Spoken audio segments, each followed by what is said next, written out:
দিনাজপুরের পার্বতীপুর উপজেলায় সন্ত্রাসী হামলার শিকার হয়েছেন মোহাম্মদ জোবাইদুল হক ও তরিকুল ইসলাম নামে জাতীয় নাগরিক পার্টির স্থানীয় দুই নেতা। আহত হয়ে বর্তমানে হাসপাতালে চিকিৎসাধীন রয়েছেন তারা। এ নিয়ে পার্বতীপুর মডেল থানায় লিখিত অভিযোগ দায়ের করা হয়েছে।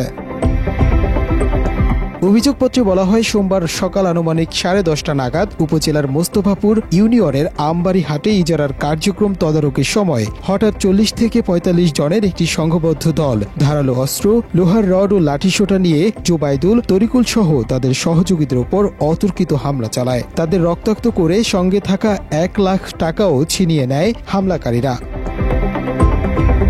হামলার সঙ্গে মোহাম্মদ সাহাদাত হোসেন, মোহাম্মদ রাজু মিয়া, মোহাম্মদ সাগর, মোহাম্মদ সোহেল রানা, মোহাম্মদ মিজানুর রহমান, হাবিব, সাগর, মামুন, রাসেল, রাজু, শাকিল, আল আমিন সহ আরো প্রায় 30 থেকে 35 জন জড়িত বলে অভিযোগ করা হয় এনসিপির পক্ষ থেকে।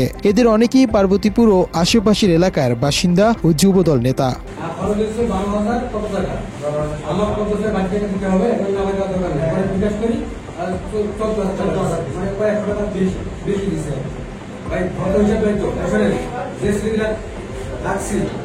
মাত্র 30% টাকায় জমির মালিক হয়ে নতুন বাংলাদেশের গড়ে তোলার স্বপ্ন দেখা বাংলা বসতি। আহত এনসিপি নেতা তরিকুল দাবি করেন, হাটের কার্যক্রমে বাধা দেয়া ও অর্থ আত্মসাৎ করাই ছিল এই হামলার উদ্দেশ্য।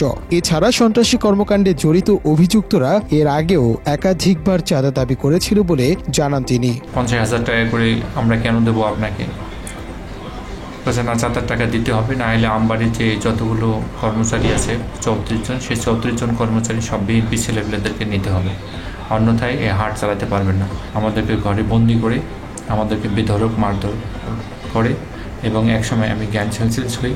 তারপর সবুজ এবং হাটের লোকেরা আগাই আসলে ওরা সবাই চলে যায়। এ বিষয়ে জানতে অভিযুক্তদের মুঠোফোনে একাধিকবার যোগাযোগের চেষ্টা করা হলেও কোনো সাড়া মেলেনি। তবে পার্বতীপুর মডেল থানার অফিসার ইনচার্জ বলেন, এ নিয়ে এনসিপি ও বিএনপি দুদলই মামলা করেছে। সংবাদ সংগ্রহের সময় পর্যন্ত কাউকে আটক করা যায়নি। পাল্টাপাল্টি মামলা হয়েছে, এনসিপির পক্ষ থেকে একটা মামলা হয়েছে, বিএনপির পক্ষ থেকে একটা মামলা হয়েছে, দুটো মামলা হয়েছে। না, এখন পর্যন্ত কেউ অ্যারেস্ট নাই। মুনতাসির তাশরিফ, বাংলা এডিশন।